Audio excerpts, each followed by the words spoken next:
everybody, to Artist Alchemy, the podcast where we talk to creatives. My name is John Cruz. I am a portrait photographer based in Philadelphia in the US. Hi, my name's Steph, and I am a fantasy photographer based in Lincoln in the UK. And today our guest is Dan Ninerell, who is the owner of Modern Classic Chefs.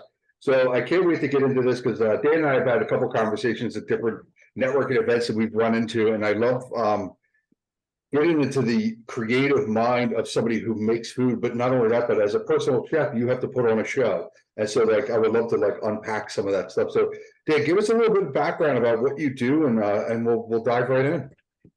Yeah, so again, my company is Modern Classical Chefs. I'm the owner and executive chef. And what we do is we bring amazing restaurant experiences to people's homes. So the whole genesis of this business was, during COVID, sitting around working, doing a corporate thing, 2.5 years we were home, working at home. And I'm thinking, I'm going brain numb here. Like I can't do this anymore. What am I going to do? And I started my company, and I've been cooking for 30 years, but I hired a business coach that works with home cooks and disgruntled kitchen chefs, and that got me started. And I was fortunate to get a couple clients out of the box. And then it's like, okay, well, how am I going to do this full time when I'm working full time? And, I decided one day to leap of faith, and I walked away from a 6-figure paying job, and I have not looked back since. I am so happy, and that's been a wonderful experience. Amazing. Isn't that what it's all about? You know what? I felt like literally, like I went to the cliff and I just took that step, and I felt liberated. I felt like this huge weight lifted off of my shoulders. And like I said, it's just been, I'm meeting amazing people. I get to meet you today, which is great. I see John in different networking events. He's a super artistic guy. I mean, I'm so grateful to be on this show today, and looking forward to talking about things a little bit more. So what you just said to start with there, I was quite interested when you said it all kicked off during lockdown. So what was your previous position? Was it anything to do with cooking or anything like that, or not at all? No, it wasn't. I've been in supply chain and logistics before anybody knew what that was. I started out loading and unloading trucks in South Philadelphia on the docks. Yeah. And worked up in different management roles. And, I did that for over 30 years. And I wasn't fulfilled anymore, and I've been cooking. Like I said, I did all the events at our homes, all the holidays, cooking for friends, the grilling and all that. So I always had that passion to do it. But I found out, YouTube is like my best friend. I'm on there every day. I watch YouTube on my TV, and I found out that you can make a business out of doing this. And I aligned myself with very good people that have helped me on my journey to where I am today. That's quite wild, actually. We've had a few guests on that. Their life kind of changed because of lockdown, and they kind of made them reassess where they were.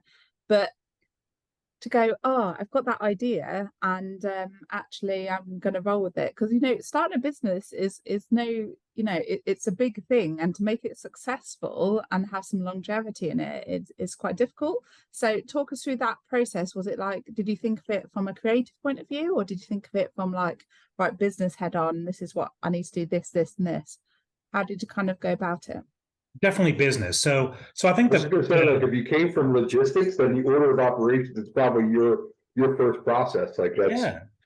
So I'm good. Like, the business thing is good to me, right? So I meet a lot of very talented chefs that could cook me under the table, but they don't have that business background, so they don't know how to run something like that. So I did. Towards later in my career, I was doing analytics and, a lot of spreadsheets and a lot of numbers and things like that. So that helps me with the numbers in my business, So I have spreadsheets. I mean, my spreadsheets have spreadsheets, you know? So, so yeah, I definitely came at it from a numbers perspective. Like, can I make a living doing this? I know that when you start a venture, excuse me, it takes time to catch on. Yeah. And I think the planets aligned where the time was right, because I would often say to myself, wow, I wish I would have done this when I was younger. But you know what? When I was younger, my kids were younger. They were still in school. We had to save for Yeah. their college and, all that. So, my kids are older now, and it's pretty much me and my wife. And like I said, I'm sitting at that computer. I'm just like, every day we got meetings, and, I'm sending my reports in. And I'm like, man, there's more to life than this. Like, am I Oh, going to ride this 100%. out till retirement and this is it? No. Yeah, yeah, So, like, I just said this on another interview I had. Like, when am I going to retire? Like in the US, it's like generally considered like 65 or 67. I mean, that's in the future for me. But I'm yeah, like, wow, am I going to do 65? I'm going to take full retirement at 67. And everyone I know that like couldn't wait to retire, within a couple years, not everyone, but a lot of people, they had health issues, or a lot of people I knew died. oh my God. So now I'm like, how many years can I continue working? Because I think you have to keep your mind active, when you're Yeah, older. There's And actually some theories behind that we are, like, evolutionarily, we are designed to move. And right. once you get into the non-movement aspect and you don't, like, if your body doesn't feel like it's contributing to the world anymore, it starts to shut down in part. So the people who keep going in some way, it may not be work, it may be volunteering, it may be this, but like be active in some way, because like your body's like, oh, if you're not going to use me anymore, then let's just shut it down. Yeah, yeah. like I look at my father kind of as a role model to that. So my parents weren't entrepreneurial, My dad Mhm. was a high school vice principal right there in Maple Shade, actually. So we moved the family. We actually came from West Virginia and moved into Willingboro, New Jersey, where I grew up. And my dad took a job at Maple Shade High School until he retired. Okay, so his generation, they had it real good, because they had the full benefits, the pensions, all that. Yeah. And I would always talk to my dad. I'm like, Dad, I feel like a free agent athlete, Mhm. where I'm going from job to job, and like, there is no, security. Or I mean, in the UK, I don't know the way it is. You have different labor laws than we have over here, but nothing is guaranteed. And I've been laid off, made redundant, as you would say, five Yeah. times over my career. Oh wow. And especially the older you get, like I'm in that zone corporately where no one will admit it, but they get, they tend to eliminate older person's jobs, and they bring in kids from college that are just coming out, and they pay them a lot less. I don't want that. That's garbage. That's not for me. So my Yeah. father, he did what he did. He retired, but then he kept active. Like he ran a computer program in his school, and then he get into consulting, and he's like with Rotary, which is a business organization here in the States. It's actually worldwide. And he kept active until probably the last 5 years. My father's in his late 80s now. So I always took a note of that. I'm like, okay, dad kept engaged. He kept his mind engaged. And you know, now I'm like, how long can I work till? You know? Yeah. Yeah. My dad's similar. He retired and he started doing like little hobbies and like I think he got like a part-time job, not because he needed the money, just to keep his brain active. And like he's very intellectual, so he Right. needs that kind of stimulation. But he did exactly the same for the exact same reasons. So I think we're Right. on the right lines there. So Dan, when you decided to make this leap and you've been cooking and you knew you could cook, you knew you could make meals that people would enjoy. You decided to go the personal chef route and create experiences inside somebody's home. Like you could have opened a restaurant, or you could have been a YouTube guy, but you made a conscious decision to say, this is the service I would want to offer. What was in that thought process when you did that? Yeah, great question. So again, YouTube, I'm sitting there on the couch, I'm watching YouTube, and I found a couple coaches that resonated with me. And it was about this personal chef route. Because usually most chefs go the route of, hey, I want to open my own restaurant. And as much as I love to cook, I never had that idea because most restaurants statistically fail. It's hard to keep an enterprise running for years for whatever reason. Very, very high costs and low margin. And the personal chef space, it's the opposite. You don't have that high overhead and you have higher margins. So it's a very sound business model. So that's the big difference there. Never wanted to go into the restaurant world. Yeah, it's And amazing. So I'm in South Philly, and like you see over the years, the restaurant turnover. It's like, oh, that was a great restaurant. Whatever happened to that place? And like something new will pop up. But like, there's a rotation of those because they're on such razor thin margins that a little like a little bump in the cost of goods, like if the cost of fish goes up, like they could be in trouble, and that's a scary high wire act for a lot of Well, restaurateurs. how about this? So we'll go back to the COVID thing again. So during COVID here in the States, I'm pretty sure because I know you had a big lockdown in the UK as well. yeah, massive. Everything closed. So many restaurants went out of business. They couldn't survive, right? No customers coming in. They weren't allowed to go in. Some restaurants got very creative and they pivoted to takeout. And I admire them for staying alive and thinking on their feet. But where COVID killed these restaurants, COVID helped people like me and others like me start their own businesses because now that the lockdowns were lifted, people wanted those experiences. They couldn't go out for several years and Mhm. socialize and meet with their friends. And when you think about the demographics that's going on in the world now, right? Like everything comes to your home, like Amazon is delivered to your home. You have Grubhub in the UK. Yeah, Okay, so Grubhub, like you can get McDonald's hamburgers delivered to your home. I don't know who would do yeah. that, but you can do that. You can even get a car delivered to your home. You can buy a car online and have it delivered to your home. Why not bring the restaurant to someone's home? So that's the whole genesis of the business. That's the whole business model. People love to be social and gather. And, why not have amazing experiences? And this is an experience-based business right in the comfort of your own home. So how talk us through like the menu, is it like a set menu that your customers get to choose, or do they go, do you know what? I want you to come and cook this for me. Can you do that? And you're like, sure. Or no, I can't. How does that work? All right. So Stephanie is having a gathering with, 10 of her friends. And she reaches out to us, right? We're Yeah. on the web at modernclassicalchefs.com, by phone 856-332-5769. So I get an inquiry from you. I'll reach out to you to schedule a personal chef consultation, right? So I'm going Mhm. to call you, Stephanie. I'm going to say, okay, um, let's talk. How many people in your group? Do we have any food allergies to deal with? What are your likes? What are your dislikes? You know, is there any special occasion? Is someone having a birthday? Is this a bachelorette party? Something like that, right? Yeah.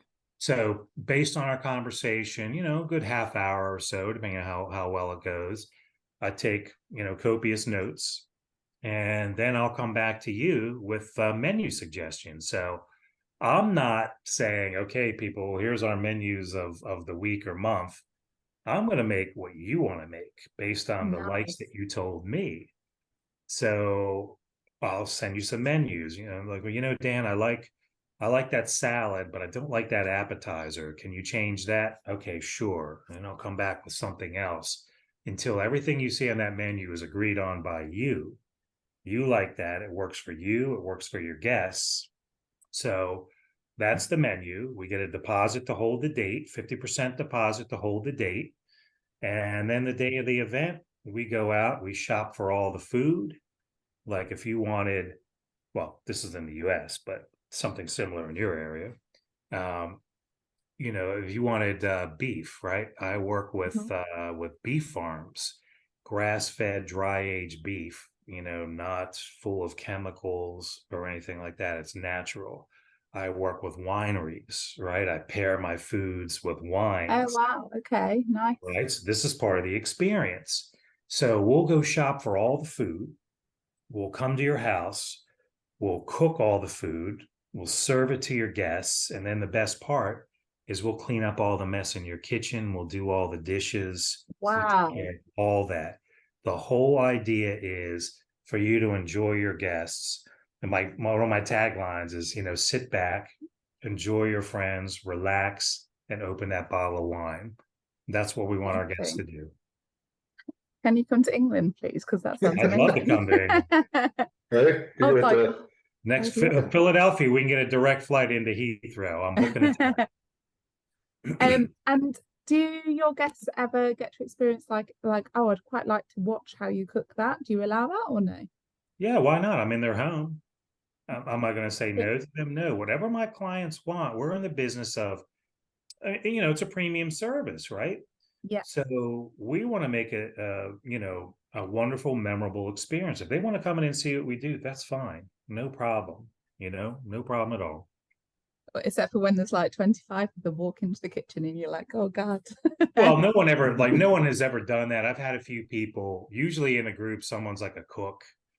Oh, I want to see how you do that sauce. And I'll just kind of explain to them, as I'm doing it, this is how we do it. And we do a reduction here. It takes about 15, 20 minutes. That smell you smell, that's the wine reducing. And oh, wow, that's really neat, So Yeah. It's funny because it reminds me, like, Steph, when we were talking to Rich, who is an architect, and we were talking about, like, you always find in home design, you got to leave a little bit breathing room in the kitchen because people will gather there, especially for family event.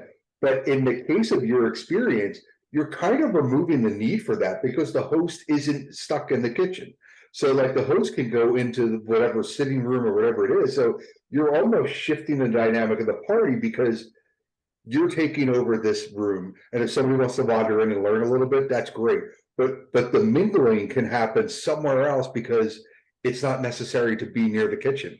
And I think that's fascinating. You kind of change the dynamic of a typical party. Because Steph, you were saying, like, when you have family over and friends over, everybody's going to linger in your kitchen because you're going to be there most of the time.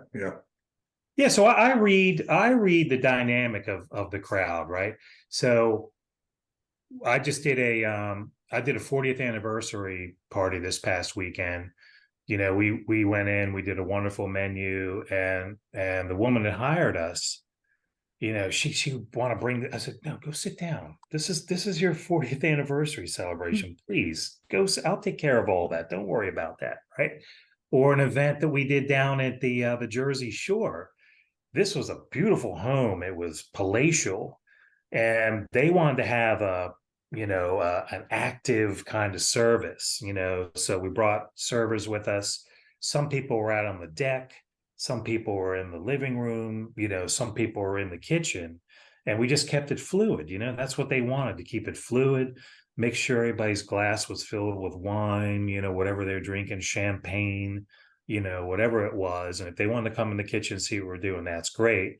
But generally everyone is busy socializing, because that's the whole benefit. Like we have the holidays coming up now, and our Thanksgiving holiday will be next month. And to do that, to go out and get all the food and you can't do that while talking to all your guests. So that's why you would reach out to a company like ours. Although, sorry, just whenever I found out something new about America, I always ask. I thought Thanksgiving was generally for your family, not friends, or am I incorrect in saying that? It's both. It depends. It's the dynamic's different, but for my family, it's a family thing. But then people there's a lot of transplants in the US, so like you can have, like, especially places like Philadelphia, New York, think about like New York. You have people that grew up in New York, and then you have people that have moved to New York. And getting a flight home to like Oklahoma might not be in the cards for Thanksgiving. They may be saving that for Christmas. So they're all there and they have this day off and it's like, oh, well, let's get together and do something special because we can't do anything. We're not going to go home. Well, It's like it's a big actually, deal, like another Christmas, right? it's like a roving feast, actually, Stephanie, because, Right. it's like, all right, let's go to Dan's for dinner, right? Okay, Mhm. everybody fills up on food, and let's go over to John's for pie and dessert, right? And so we'll go over to Okay. John's, and then it's like, let's go to Stephanie's for after, after dessert drinks or something like that. So it's just a big feast built around food and Oh, company. wow. Yeah. Yeah, it's really cool. You should experience an American Thanksgiving. I would love to experience an American Yeah, Thanksgiving. awesome. She has a couple of things she wants to like. She's got to experience New York at Christmas and American Thanksgiving, and Right, we've I'm been telling her building about this like she's just got to come to Philadelphia just to like Yeah. catch the vibe. So Yeah, you yeah. have to book the next flight from Heathrow to Philadelphia, Right. not the other way around. And Yeah. I want to, before we lose the thread, I want to get back to, because like when you and I talk, like there's the arts of culinary arts, which is the actual making of the food. But like for what you do, and you had just talked about it at the Shore House one, there is a play being performed in front of these people, and you and the server are actors. So how do you like work with the client to say, okay, what performance do they need to see? In that case, they ask for a fluid staff. But in other cases, it may just be you and another person, like in somebody's home with a group of 10. Like, I don't know how you staff that, but like you have to kind of like almost, I don't know, say write a script, but you kind of have like a performance that you need for each place. Is that correct? Or What an excellent analogy, like a Mm. play, right? So the script would be the menu. There's 4 courses, which you could equate to 4 acts in a play. Mhm. Okay. So while that's going on, the client might say, and again, I'll go back to the Shore House. She kind of told us what she wanted.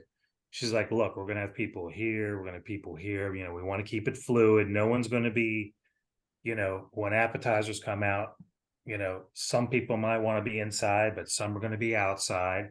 So that's what she wanted.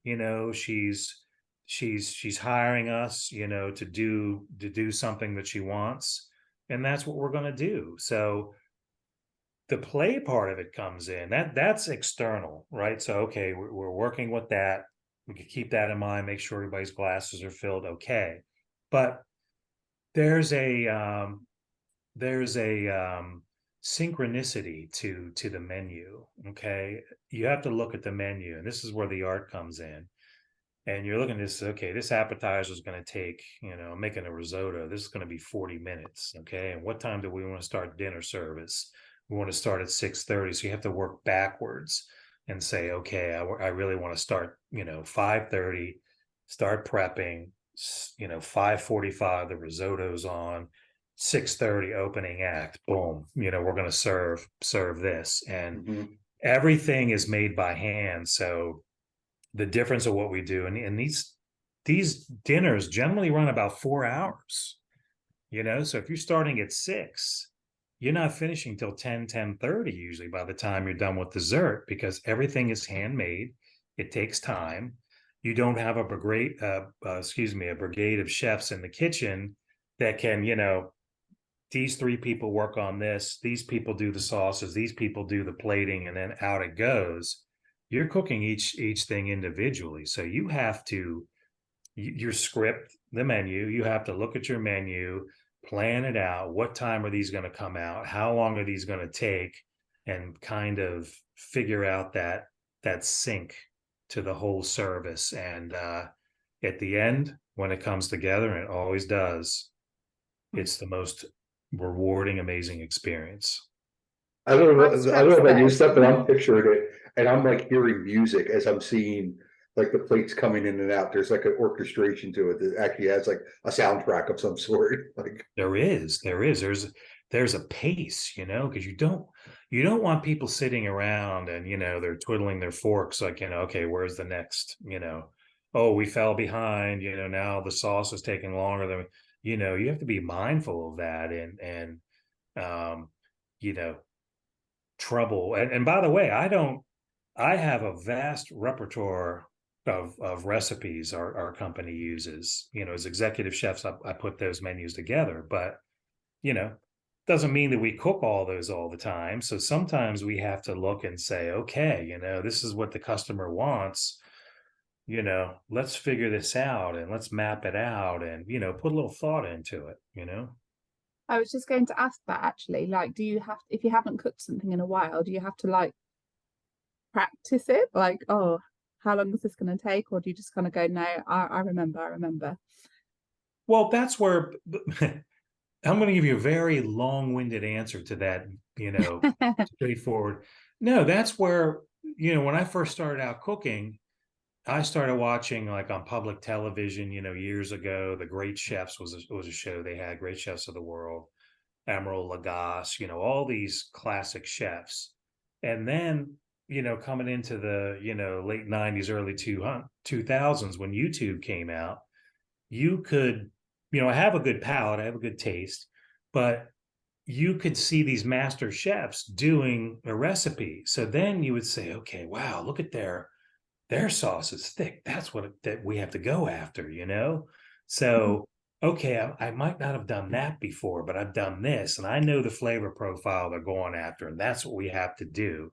So then it's just a matter of putting together your skills and your techniques, marrying that to the recipe. And quite often where the art comes in is you have to adjust on the fly.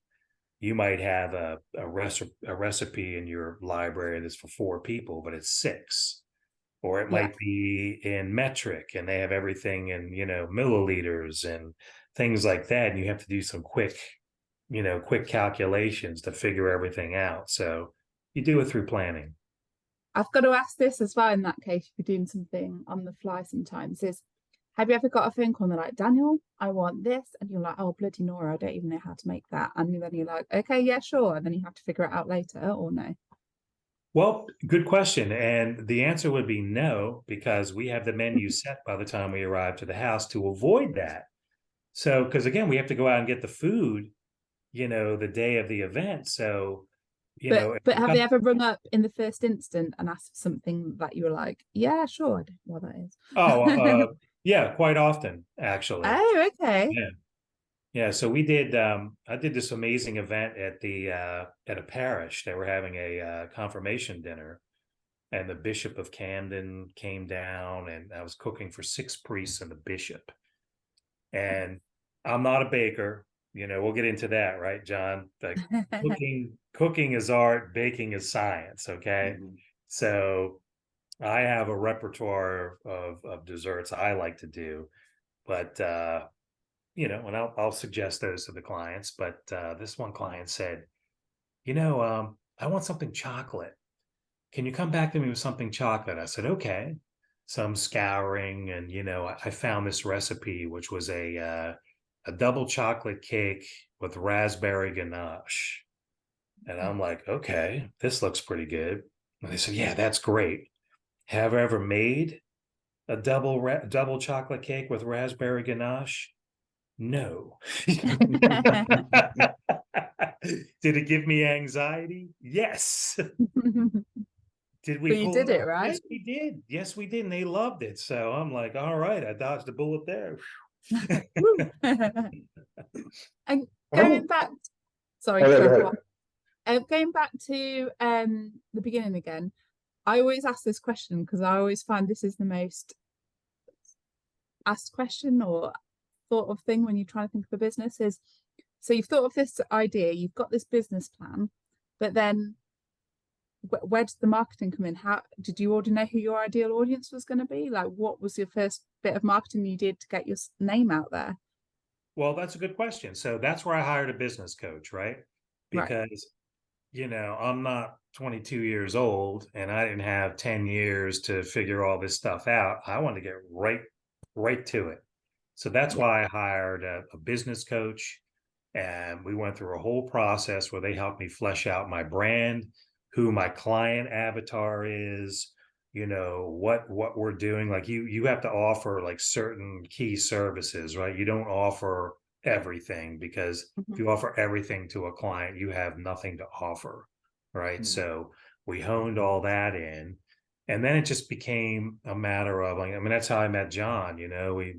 I network 2 to 3 times a week as the face of the company. I'm out there meeting people all the time, explaining what we do, you know, bring the restaurant experience to your home. And, we're looking for that client avatar all the time. And, I'm now doing social media advertising. I outsource that to a wonderful company, and I have social media content that's amazing that I could never do on my own, and that gets people to reach out to our website and book us for consultation calls. So It's it's time working. in. Yeah, it takes time, but we're gaining traction. That's awesome. That's really cool.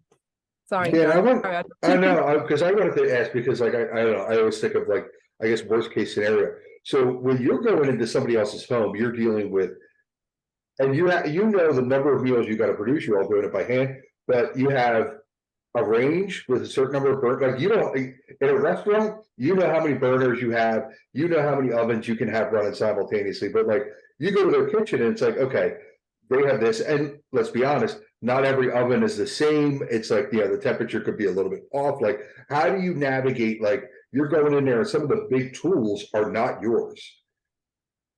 Another excellent question. So what I do is part of the chef consultation, I ask about their kitchen. Often, if it's someone, I do a lot of work down at our seashore area, Jersey Shore, which is kind of far away. So I'll ask the client if you could send me a picture of the kitchen, so I don't walk in cold. But the last few jobs we did, for whatever reason, we just kind of walked in cold. We made it work. But I had a challenge, and back in September, we did a bachelorette party down at the shore. It was 14 women, and wonderful, wonderful people. And I'm thinking, oh, okay, shore house, they're generally, pretty big and equipped very well. And it had these 4 little burners and the oven, and that was a challenge because I've got big pans. I bring, I call Big Bertha my 14-inch skillet, right, to do batch cooking in. And that took up like a burner and a half. And, we're trying to work with that. That was a challenge. I mean, we did it, but that's why when a lot of people, they come up to me and they say, well, oh, how many people can you do? And I say, it depends on the size of their kitchen, right? So if they have like 40 people, they've got 4 little burners, not going to be a good recipe for Nonsense. success. Right, like, you're not like, I guess that's how you come up with the menu too, because I'm thinking like, if you had to crank out 40 fillets, you need space for 40 fillets. Like, you can't send out 5 at a time. Like, that's just not how this is going to work. Right. Um, So another thing I do also is we were taught, our business coach, that works with me and other chefs is like, you use the customer's equipment. And I don't like that because I don't know, again, when I might need a certain strainer or something like that. So we generally bring a few totes out to the jobs, we're doing with all the equipment, all our pans, all our utensils, strainers, anything we might need there, even plates. Because a lot of people, oh, we want to have 14 people over. Well, do you have dinner service for 14? No, we have 10. Then you're dealing with mixing and matching. So in our inventory, we have dinnerware and silverware, and we might, we can cover like 20 people, with our inventory. So those kind of things limit you, because really above that, you're talking more of a catering kind of situation. Then will get Yeah. very expensive to do 25, 30 people. So yeah. Excellent question, John. And so I keep going back to him because I'm just interested in the journey you've had. So you worked with a business partner and he got you up and running and things like that. Is it always you who does the main cooking, or do you have other chefs under you? Like, do you have lots of staff now, or are you still the main kind of chef? Well, like, how does it work? I have other chefs that are on call, if we need them. Servers are a lot easier to find than good chefs. That's why I spend time networking, and when I stand up and do my we call them commercials in our networking events, I Mhm. always say that, if you know any chefs that are, disgruntled and looking to make some extra money, have them reach out to me, and we'll pay them well, to come out and do the job. So my stated goal is that right now I'm a solopreneur, and I have other people that can come in and assist. But in 3 years' time, and I'm 1 year in, I don't want to cook anymore. I want to step back. I want to send out my teams of chefs and servers to run all the events, and I want to run a company. That's my stated goal. That's what I want to do. Yeah, yeah. I was going to ask us, well, actually, do you know if you'd be cooking at like a couple of events, do you then, when you get home, be like, oh, I can't be bothered to cook for myself because I've been at work cooking all day? My wife's in the other room, so she gets on me quite a bit. She's like, "Dan, you cook all this amazing food. Like, where is it for me?" And, I'm tired. I'm tired. I I'm don't. tired of you doing I this all don't. the Plus, it's not cost effective to go out. Hey, honey, we're gonna have Chateaubriand with potatoes dauphinoise, and yeah, we're gonna have like a $60 dinner for you and I. We can't eat like that all the time, so I just whip Yeah, yeah, stuff up, when I'm home. Like a chicken, I got some stock in there. I got flour. I'm gonna okay, a quick brown sauce with mushrooms on chicken, something like that. yeah, yeah. So It's funny, one of my uncles is a chef, and like he would do like Thanksgiving dinner. And then like once he got everything plated and out to the family, like he would fire up a hot dog for himself because he was sick of looking at everything. He was just like, I'm just gonna like, and he was just like, and that's just what he would do. He's just like, yeah, I'm just gonna have this. yeah, I mean, I'm not. I mean, sometimes I make stuff for people. I'm like, wow, I need to make that for me. I don't. I mean, I'm tasting it. I'm tasting the sauces, Yeah, and I guess that gives me sustenance because really, when I'm working, I don't eat. yeah. If I leave, we'll map it out, right? So if I'm going down to the Jersey Shore, it's 1.5, 2 hour drive. I want to get there early. Dinner service starts at 6, goes to 10. I'm not getting home till like 12:30, and I haven't eaten. I haven't eaten since lunch. I'm Wow. focused like a laser beam on what I'm doing, Hmm. and maybe tasting the food, like the sauces, maybe that ties me over. I don't know, but no, I don't really eat when I'm working. To be fair though, excuse me, I bet the even the, like you said, oh, the simple brown sauce with the chicken, I bet it still tastes amazing though because you know what you're doing. Yeah, my wife, she hasn't, well, she knows now, but she's been my guinea pig for like decades. Yeah. I tried, she's brutally honest. And if I Mhm. make something that's bad, she'll let me know. But also, like, I'll experiment, like, oh, this new recipe I want to do. And she's like, oh my God, Dan, that was so amazing. I'm like, all right, now I know what to do. I'll just scale this up a little bit and serve it to like 10 people. So she's been great like that. But yeah, she gets on me about not cooking. And I don't feel like it sometimes. I just don't. Oh, I bet, I bet. I am not a cooker at all, Mister. Like I cook, but I don't enjoy cooking. You eat But for do you know what's free, Steph. Anytime you come over, I'm coming over and cooking for you. Standing off. oh, okay. Um, also, what's really funny when you said brown sauce then, so brown sauce in England is something you'd put on like a sausage sandwich or something. It's like Oh, a like a it's gravy. like no, not like gravy, like do you not have HP sauce over there? I'm sorry? Do you guys have HP sauce? No. No, oh my God, it's really hard to explain. It's like a Oh, is that like a Worcestershire? Like it's that dark kind yeah, of liquid? it's not it's not Worcestershire sauce, but it's got that tangy flavor. It's got Yeah. the same kind of consistency as ketchup, but it's brown and it's got that Oh, tanginess. Oh. almost like a Yeah, steak and sauce. no, it's not steak sauce either. It's hard to Oh, then explain if yeah, you don't know what there's it is. But just when you said brown sauce, then I was like, chicken with brown Well, I sauce mean, it's in. really easy to make, right? Like you just like how simple, right? You just need beef stock. I always have that on hand. Yeah. Right? So, you cook your chicken, whatever you're making, you take it out of your pot. So you have that fond in the bottom, those little, crispy little things in the bottom of the pan. And you put your vegetables in, like mushrooms, onions, you stir those around, and then maybe 2 tablespoons of flour, and then you put your beef stock on and you stir that. That thickens the sauce. That's the sauce right there. Just Yeah. flour and stock and season it. It's real simple to make. It's really tasty. It sounds tasty. It's just a different brown sauce to what we have here. That's Yeah. what made me like chuckle in my head. I was like, brown sauce. So, well, Sorry, speaking of anyway, we that, because digress. like, no, because I want to go down that path a little bit, because like, Dave, you just got back from Italy and France, which are two culinary countries, right? The US is like kind of, it's more of an amalgamation of immigrants who created our meal. So, like, how do you go through different flavor combinations and start to look at like, okay, like maybe this isn't traditional French or it's not traditional Italian, but I'm going to start to play with these things. Like, how do you go through that process? Well, I figured that would come up, right? So my wife and I, we went to Rome, and we went to this restaurant right across from the Colosseum. It was amazing, by the way. I'm sitting here and she's behind me, and behind her is the Colosseum. It was Wow. amazing.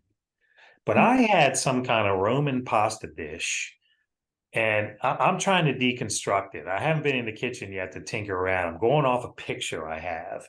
So it was almost like a bolognese sauce. You know what a bolognese sauce is? Mhm, mhm. It's like that meat sauce that you put on pasta. It's red, but it's Yeah, made yeah, of minced beef, pork, and veal.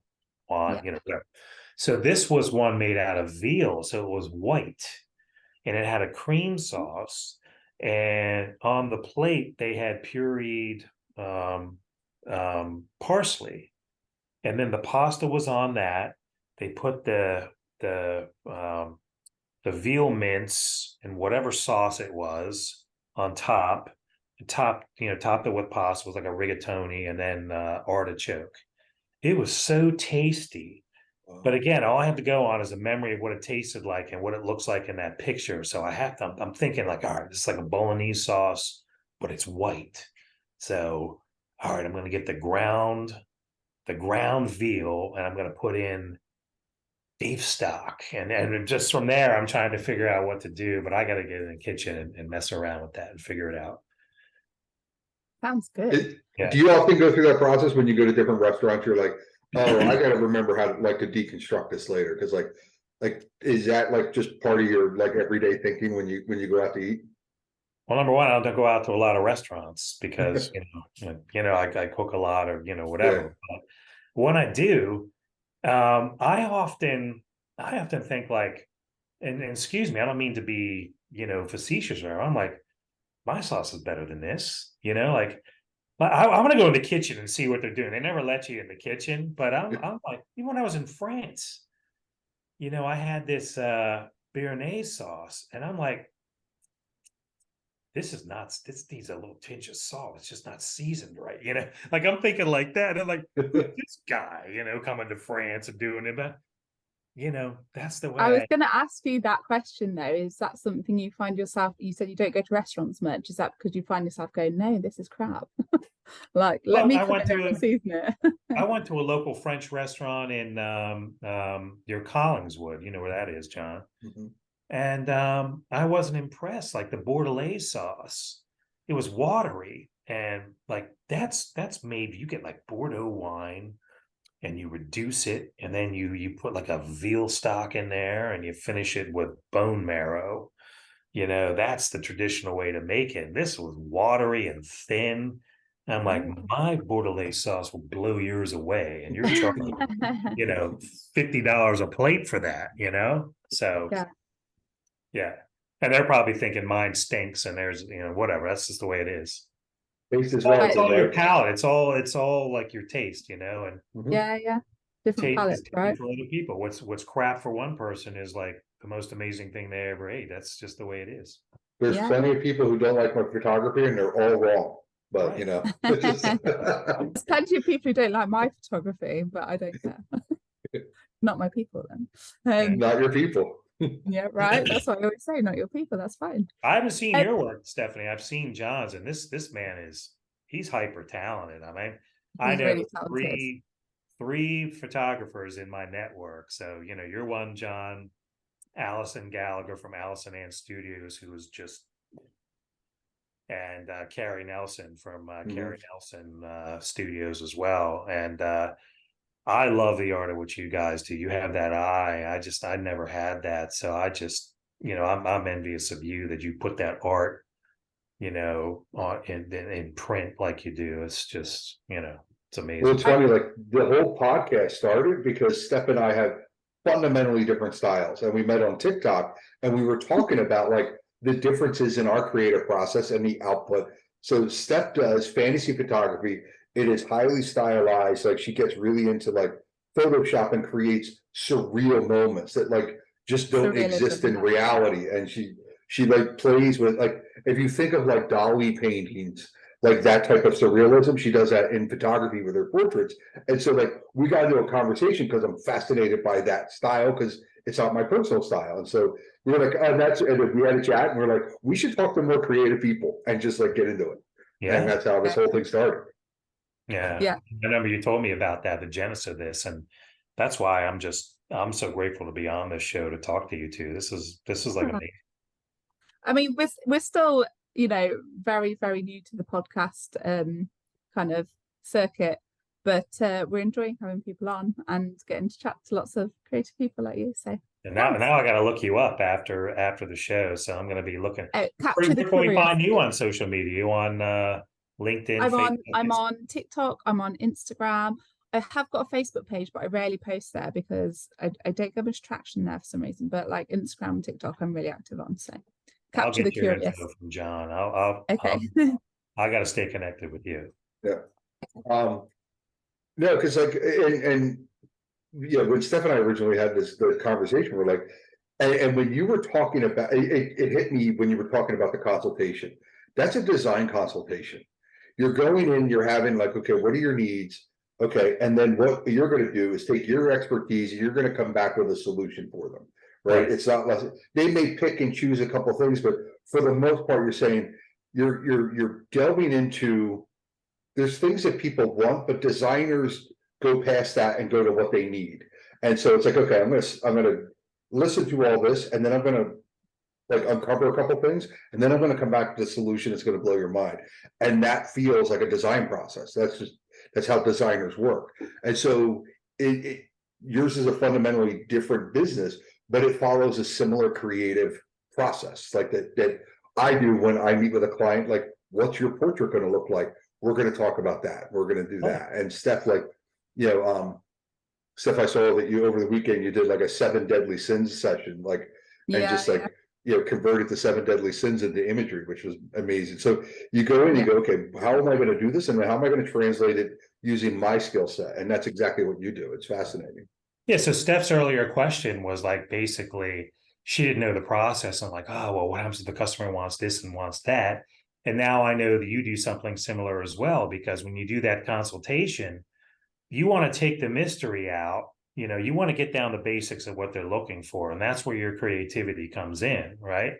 So similar to what you're going to do, the package you're going to put together, or how you're going to do your post-production, that's your art.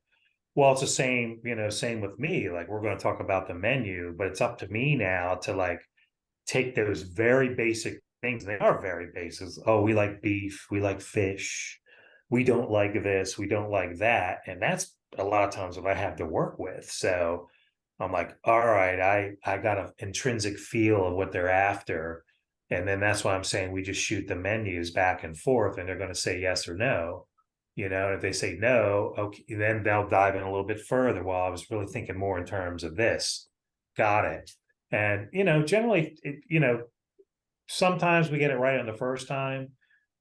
Most of the times it's like the second time. Sometimes it takes 3 times, but that way the customer's paying for it, it's what they want. And your job is to provide them what they want, extrapolate on it and make it amazing and, blow them away with your art. And you know what though? I bet those customers who were like, "Oh, I don't really like that, and I don't really like," and they're quite vague. That means you can be like, "Right, spice it up. I'm going to add this because that's why I fancy doing it. Let's see Right. how creative I can get with it." Yeah, so I always ask for feedback after my service, and I don't know, do you guys experience this as well? Like I have a Google review page, And I've asked for many reviews, and you know, you don't want to beg people for a review, but you know, I'd say about maybe 30% of the people or less, they take the time to go and review because, you know, they're doing you a favor. But I sincerely I want the good, the bad, and the ugly, because the only way I'm going to get better, you know, and my wife is very good at that. She'll tell me exactly the way it is, like no holes Yeah, in yeah. that sucked. That was awful. Okay, I won't do that again, you know. But But you grow and learn through that, right? that's how you right. So if everything is roses and stars, then how are you going to grow as an artist, right? Yeah. Right, And like, I'm right. saying artist. I don't consider myself an artist. Like I consider you two artists. You know, I'm just a cook. You know, No, but the thing is, we consider what you do an art form, like I we was do. going to So say it's that. just like, it's also like, I don't consider what I do an art because my training's in design. And photography is a skill set, and like, but like at the end of the day, it is an art, and you just have to embrace, like, I think of people who do fine art painting as artists, and everybody else does something else, but yeah, I get that. you guys are artists. You guys are artists. I consider what I do as art, but only recently that's been a mindset change because people have called it art, and I was like, I suppose it is because I go in and I do like hand shading and hand drawing on the photos. So I was like, Mm. well, I'll consider it art 'cause it sounds quite cool. But I would definitely consider what you do art because I can't do that. Like I cook, but I'm not very good and I don't enjoy it, as I said earlier. So the fact that you're able to deconstruct something, I was sitting there when you were doing that going, how? Like I can taste the flavors, but I couldn't like deconstruct it like that. So that in itself is both an art form and a skill, I think. And then being able to someone telling you, oh, I'd like this, and you just being able to come up with it, that's creating, that's art, right? Yeah, sometimes, you know, I'm cooking something I've never cooked before for a paying client, you know, and when that gets pulled off, it's like, wow, you know, this is cool. You know, that happens quite a bit. So that's just having an intrinsic feel, like when you have your skills, like, you know, your knife skills, things like that, you know, how to make sauces, you know, things like that. When you have that, that gives you the the backdrop to, you know, experiment a little bit and try to go for something, try to shoot for something that you have in your mind, you know. So and you guys, like when you're being photographers, you couldn't do anything like that, you know. Same with me, you know. When I first started cooking, you know, many years ago, I couldn't make any of the things I make now, Mhm. you know. But you know, that's You just improve. I, time and experience. I have when Stephanie, you were talking about like the stages of the art, and it hit me, and when we talked about the performance of the actual serving and how that's all orchestrated, but the plating of food is a sculpture in and of itself. Like that's got to look a certain way to be like that's part of the experience, right? It's the taste, it's the smell, it's the scent profile, but it's also how it looks on the plate when it's served. Like there's some thought process to that. So how do you experiment with the different food sculptures that you're putting in front of people? That right there to me is the art of cooking, how you plate your dish. Yeah, Okay. yeah. So many years ago, I took my wife to this very high end French restaurant in Philadelphia. And, you know, that's the haute cuisine, you know, with the real fancy, you know, the microgreens and the little tiny cubes and all this stuff. And we never had an experience like that really. And, you know, they charge a very good dollar for a little bit of food. And, but that's what it is. It's like you can make something. I mean, you know, you cook a chicken breast and you put sauce on it, okay? But if you put the foo-foo on there and dress it up, and it looks like $1 million plate, right? So, but they charge a lot of money for that. So that's why, like, the kind of food I like to cook is French bistro food, where you know you get nice portions, but some of it isn't sexy, you know, like it's yeah, you put the meat on there, you put the sauce around and the vegetables, and that's why like I don't make a lot of like Italian food, which I absolutely love because it's not sexy. Like a lot of it's Mhm. not sexy, like the everyday Italian food I grew up with, but it's good. Yeah, But yeah. if you dress that plate up, you know, you put some microgreens on there and you know, asymmetric like it's more visually pleasing to put like a 3 of something than a 2 of something, right? Mhm. Yeah. So if you put like 2 pieces of asparagus, it doesn't look good as if you put 2 that way and 1 that way. Yeah. So you're looking for that because you're eating with your eyes too, right? If Right.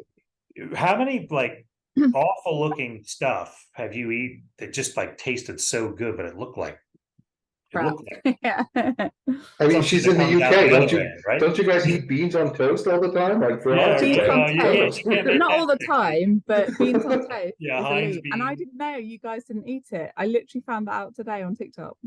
Yeah, I thought yeah. it was like a worldwide thing, but apparently it's not. So to ultimately answer your question, John, that's where the art comes in, and that's something I still work with, and that's part of what I do when I study. I study how people play things. I look at my fellow chefs, like they're in our group. I belong to a movement called Chefpreneur, which is aspiring home cooks, restaurant cooks. It's like a forum where everybody can come together and share and ask questions and things like that. And I look at like some of these people that are just like, hey, what do you think of this, guys? And I'm thinking, wow, like, that's a beautiful plate. Like, how come you're not doing this? Like you've got that talent, So I get ideas from that. I look around like the internet is my friend, and I'm on it every day looking for ideas and techniques and things like that. So um, you as photographers, are you the best you can be? No, you're not. You're still growing, and you're always going to continue to grow in your art. And it's the same with me. I need to work on more areas in my mind and my business, and that's why I'm always looking for for skills and techniques and everything that I think can Yeah. benefit my business. I literally had this conversation today, like when you said you want to keep going. I was like, I want to like I feel like my work's come on leaps and bounds in the past year or so, but I'm like I'm still not where I want it to be. So I want to invest more in some education and like improve constantly. Like I don't want to get to a point where I'm like I'm done. That's as high as I'm gonna get. Do you know what I mean? So have you I have a ever funny story. So I just started teaching culinary arts at the local community college, right? And they're young. They're 17, 18 years old. And I was having a little chat with one of my students, at the end of class yesterday. She's 17 years old, and she wanted to do baking, but they canceled the baking program. They put like three of the students in my class, culinary arts. And she's like, well, I was talking to my mother, and my mother's like, well, what do you need to do that for? You know how to cook. And she's like, yeah, like I know how to cook and everything. I laughed. I said, like, not in a condescending way, but I said, you're 17 years old. I said, because you know how to make, a Jamaican dish, she's like a Jamaican heritage, doesn't mean you can cook. Can you cook French? Can you cook Italian? You know, let's see what you can do with your knife skills. Let's see what you can do with making sauces. I said, you've got nowhere to go but up. So if you have that foundation at 17, that's great, but you don't know everything at 17. Oh, I don't think you know everything at 30. Right. You know? Right. Yeah, true. Good story that. Just before we round up, I have two more questions. The first one is, are you just in Philly or have you expanded out? Yeah, my stated territory is Princeton, Okay. the Philadelphia and the Philadelphia suburbs, and the entire New Jersey shore. Like what our area looks like on the map, right? Mm-hmm. So basically, Princeton is between Philadelphia and New York.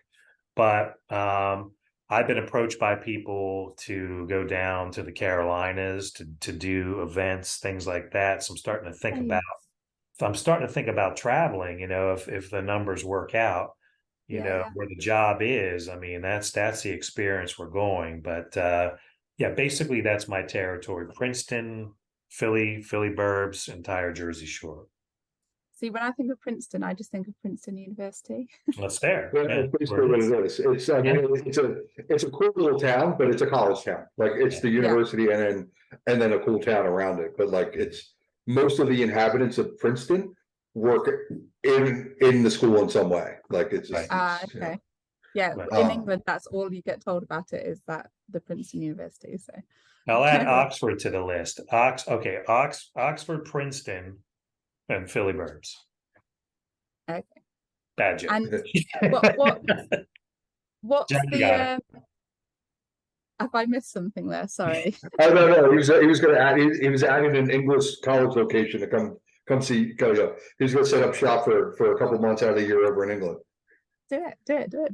But Right, you'll have to help literally him be make the first connections, you'll have to help him network over there. Apparently, the alchemy of art does not include jokes for me. I think I misheard you, or I didn't hear you. That's why I was like, but yeah, No, 100%, well, I would be your first customer. Honestly, like what happened is like roads like Camden, Jersey, Oxford are all English places that have been moved over here at some point. So you could Yeah. easily just been saying a Pennsylvania town, which Oxford, there is in Oxford, Pennsylvania, and it's a little bit south of Philadelphia. So it's like one of those things where we had on it was actually it came out today, the band Modern Guild. We were talking to a UK band, and something came up about Camden, New Jersey. They met in Camden in the UK. They were like, "Oh, Camden!" Like, I'm like, "Yeah, different Camden." It was like, because they'd met in Camden in the UK. It's different. It's a totally different place, but Well, Steph's Kensington would be a heck of a lot better than our Kensington. So it's a little bit different Oh, there. Kensington here is really posh, so it's like Yeah, Kensington here very is much not. here is not posh. No, it's the exact opposite. All But right, then, okay.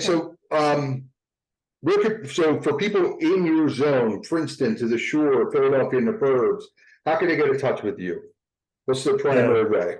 Again, reach us on the web, modernclassicalchefs.com, by phone, 856-332-5769, or by email, dan@modernclassicalchefs.com. We answer all the emails, we return the phone calls. We love to hear from our clients and make amazing experiences. Amazing. That's awesome. Well, thank you so much for taking the time and teaching us about the artistry that you do. Because as much as you're not willing to admit it, Steph and I were both like interested in that as an art form. Because I know for me personally, it's not something that I am skilled at even a little bit. I'm useless at it. Yeah. But I appreciate when things are done well with care and with like that eye in mind. And so I love the concept of your business. So that's why I wanted to get you on. Thank you. And I love what you guys do. And again, I can't thank you enough for having me on as a guest. And I'm very grateful for the opportunity. So thank you both. I really mean that. Thank you for your time. Great meeting you, Steph. You too. Okay. Right, see you later. Cheers.